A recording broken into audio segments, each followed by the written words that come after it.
네, 총리님께 예. 여쭙겠습니다.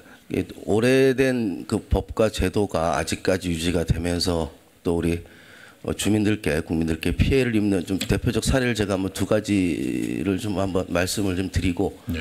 거기에 대해서 좀 고견을 좀 듣도록 하겠습니다. 그 뭐 아시겠지만 이제 70년대 80년대 우리 그 댐 건설 뭐 공업용수라든가 또 농업용수 그 홍수 피해 이런 것들을 예방하고자 이제 댐을 좀 많이 만들었는데요. 이게 이제 1966년에 특정 다목적 댐이라고 제정이 됩니다. 그래서 그 댐 건설에 따른 그 환경 영향에 대한 문제, 수몰 이주민의 발생, 또 안개, 뭐 교통 단절, 생활 불편 등으로 인해서 이제 또 이런 것들을 좀 개선하고 이제 2000년부터는 이제 댐 건설 및 주변 지역 지원 등에 관한 법률이 지금 제정이 돼 있습니다. 그것도 한 20년 정도 된 법입니다. 뭐 잘 아시겠지만 댐이 들어서면 그 지역에 이러저러한 뭐 이주 문제뿐만이 아니라 환경 변화에 또 농사도 또 많이 또 바뀌어야 되고 방법도 기후 변화로 해서 이제 과거의 생활이 많이 이렇게 패턴이 또 달라질 수밖에 없는데 또 이분들은 사실은 그럼에도 불구하고 또 대부분이 또 상수원 보호구역이고 각종 그 개발 행위가 또 제한되고 있습니다. 그런데 이제 지금 이제 20년 전에 그 제정된 법이 지금 현재의 상황과 좀 맞지 않다. 대표적인 예가 뭐냐면 제가 좀 확인을 해보니까 소양강댐 같은 경우는 이게 이제 올해 8월 국회 예산정책처에서 공공기관 결산 보고서에 나오는 내용입니다. 소양강댐 같은 경우는 74년부터 2000년까지 26년 동안 그 사이의 수익은 빼고도 그건 지금 통계에 안 나와 있습니다. 2001년부터 18년까지 현금 기준으로 추정이익이 한 5천억 정도가 되고요. 그러니까 최초 투자비가 1,898억 원인데 이거를 충분히 회수하고도 남고 있습니다. 충주댐 같은 경우도 보면 그 같은 기간에 7,213억 원, 그러니까 이제 수장공사에서 부담한 6,111억 원을 초과해서 1,000억 이상의 초과 수익을 거둔 바가 있다라고 이렇게 돼 있습니다. 근데 문제는 이 내용이 그럼에도 불구하고 이것을 댐과 관련해서 피해를 입고 있는 지역 주민들에게 어떤 방식으로 환원해야 될지에 대한 내용이 전혀 규정이 없습니다.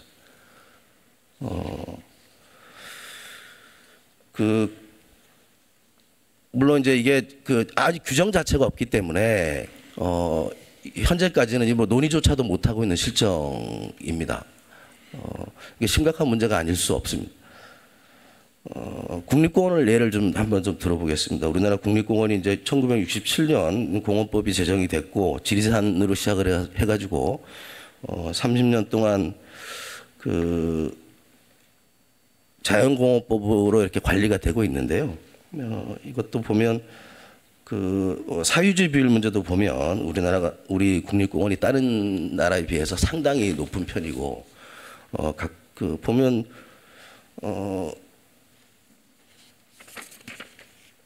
2010년에 이제 국립공원 재조정 당시에 보면 이제 사유지를 전부 매수할 수 없는 상황에서 적절한 제도 개선이 필요하다라고 판단을 한다라고 이렇게 돼 있습니다.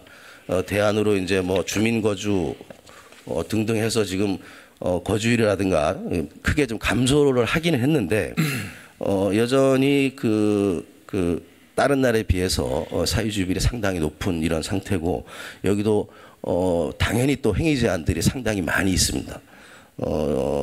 이게 지금 현실에 맞지 않게 아직도 오래된 이러한 법과 제도가 지역에서 주민들의 일상생활과 밀접하게 막대한 좀 피해를 입히고 있는 이런 측면들이 상당히 많이 있는데요. 다른 나라의 사례를 보면 뭐 스위스 같은 경우는 토지 소유자들에 대한 재산권에 대한 명백한 보호를 명시를 해놓고 있습니다. 그래서 자연보호 자체도 토지 소유자의 동의가 있어야 되고 토지 소유자 등에게 재정적 지원 없이 해당 토지로부터 이익을 얻을 수 있는 활동이 제한되는 경우에는 뭐 적정을 보상을 할 수 있는 이런 또 권리 또한 명시가 되어 있습니다. 수십 년 동안 국립공원으로 묶여 있으면서 개인의 사유재산을 어떤 방식으로도 활용을 못하고 있는 이런 측면에서 이제는 국가가 좀 답을 해야 될 때가 되지 않았나 싶은데요. 이 두 가지 이를 제가 오늘 굳이 말씀을 드리는 것은 아주 오래된 규정들입니다. 오래된 규정들이 지금 우리 시대에 맞게 좀 전면적으로 정비가 되고 다시 또 논의가 좀 돼서 이것이 자연보호와 또 수자원보호라는 본연의 기능과 맞물려서 이게 사실은 군사독재 시절에 다 만들어 놓은 법입니다. 국민의 그 생활과 사유재산권이라는 이 측면이 양쪽이 서로 심하게 충돌되지 않도록 충분히 제가 봤을 땐 조정 가능하다고 보는데요. 이런 노력들이 정부에서 좀 부족하지 않았나 싶은 생각이 있습니다. 그래서 총리님 고견을 한번 듣고 싶습니다. 네, 우선 의원님 문제의식에 동의합니다. 댐을 지으면 원래 거기 살았던 사람들은 이주를 요구받게 되고 졸지에 실향민이 됩니다. 그리고 그 주변에 사시더라도 경제활동에 제약을 받고 사유재산권이 사실상 묶이게 되고요. 아까 말씀 주신 대로 농사마저도 어떤 품목은 안 됩니다. 예를 들면 댐 위쪽에는 고추 농사가 안 된다거나 이런 일들이 굉장히 많습니다. 그 수분 때문에. 그런 데 대해서 충분한 보상이나 지원이 이루어지고 있다고 보이질 않습니다. 해서 제도의 정비가 필요하고요. 우리 존경하는 이 의원께서 모처럼 그 특별법안을 내신 걸로 아는데요. 빨리 협의가 돼서 현실에 맞는 제도 정비가 되었으면 하고요. 정부도 협력하겠습니다. 감사합니다. 저기 부총님께 좀 여쭙겠습니다. 네. 올해 1월 27일 날 저희 이 지역은 참 큰 선물을 좀 받았는데요. 예비 예타 면제 대상 사업 총 24조 1천억으로 발표를 하셨고 23개 사업은 최대한 2029년까지 연차적으로 추진될 예정으로 10년간 연평균 1조 9천억 국비 기준 19년 정부 재정 총 지출 규모가 470조 원으로 볼 때 재정 운영에 이제 큰 부담이 없을 것이다라고 전망된다고 이제 밝히신 바가 있습니다. 그래서 저희 이제 대표적으로 충북선 같은 경우는 이제 고속화 사업으로 선정이 됐는데요. 사실은 저는 오늘 지난번에 발표한 그 예타 면제 사업이 공급이 수요를 창출하는 전형적인 그러한 국가 정책이 될 것이다라고 믿어 의심치 않고 또 그런 희망을 가지고 있습니다. 그런데 이 고속화 사업을 발표할 충북선 놓고 보면 어찌된 일인지 충주 청주 구간은 직선화 사업이 포함이 돼 있고 충주 제천 구간은 포함이 안 돼 있습니다. 구체적으로 이제 그게 3탄 연박 구간인데요. 사실 현재의 충북선 노선을 놓고 보면 그 구간이 가장 곡선도 많고 또 산악지대를 통과하는 곳이라서 현재도 아마 속도가 좀 가장 느린 이런 구간입니다. 그래서 이 구간을 빼고 충북선을 고속화한다는 것은 실제 이게 이 전체 이 고속화 사업의 본 취지로 놓고 봤을 때 이 구간이 지금 빠져 있는 것이 저는 상당히 좀 의아스러웠는데 다행히 지난번에 그 국토부와 KDI에서 같이 그 애초에 국토부에서 이제 이거 미반영 애초 취지에 맞지 않는다라고 판단을 좀 해서 KDI에 좀 건의를 한 것으로 알고 있고 그 대안으로 기본안의 대안으로 그 구간을 직선화하는 것을 좀 포함해 달라라고 요청을 한 것으로 제가 이렇게 알고 있습니다.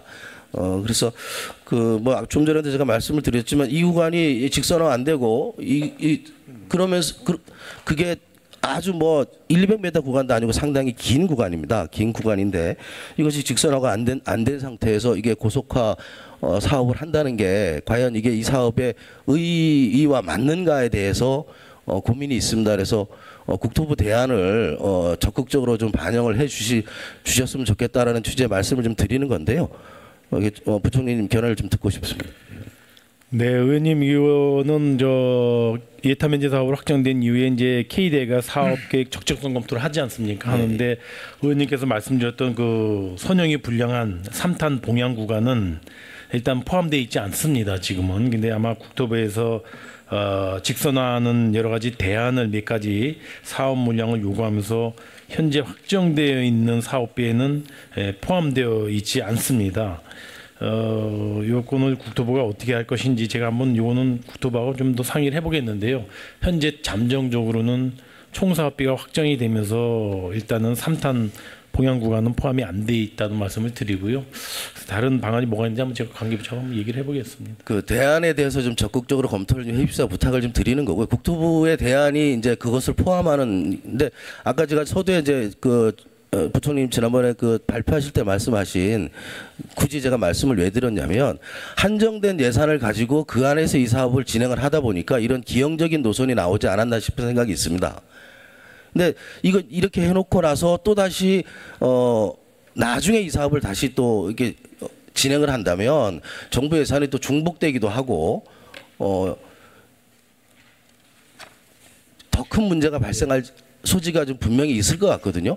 다른 구간은 다 고속화 이게 가다가 그 구간만 그 지금 반영이 안 돼 있으면 그래서 제가 좀 말씀을 드리는 것은 예산을 딱 범위를 정해놓고 이 사업을 받다 보니까 거기에 맞추다 보니까 이렇게 이런 좀 기형적인 설계가 기본안이 나오지 않았나 싶은 아쉬움이 있어서 제가 말씀을 드리는 겁니다. 그래서 이것을 좀 적극적으로 우리 기재부에서 뭐 부총님께서도 적극적으로 좀 검토를 해주실 것을 부탁을 드립니다. 이건 고속화 사업이 아닙니다. 이 구간이 빠지면. 예, 의원님, 이게 뭐 저희가 금액을 넣고 거기에 맞춰서 재단해 가지고 직선화 사업을 하는 건 아니고요. 예. 이거 선형 지금 3탄 봉양 구간에 선형 개량 사업도 있고 또 연결선 추가 사업도 있고 노선 개량 여러 가지를 같이 이제 국토부가 좀 더 얹어서 추가 요구를 한 게 있어가지고 그거는 아까 말씀드린 대로 사업 애당초에 예타면제 프로젝트를 발표했을 때의 취지하고 연관시켜서 검토한 건데요. 하여튼 지금은 포함이 안 돼 있는데요. 제가 국토부하고 한번 다시 한번 이거는 더 점검해 보도록 하겠습니다. 네, 제가 확인한 바로는 국토부에서는 적극적으로 이 구간을 좀 포함시켜 달라라고 요청을 하고 있다라고 제가 얘기를 들었거든요. 예. 총님 부탁드리겠습니다. 예. 이상. 예, 수고하셨습니다. 다음은 존경하는 염동열 위원님 질의해 주시기 바랍니다.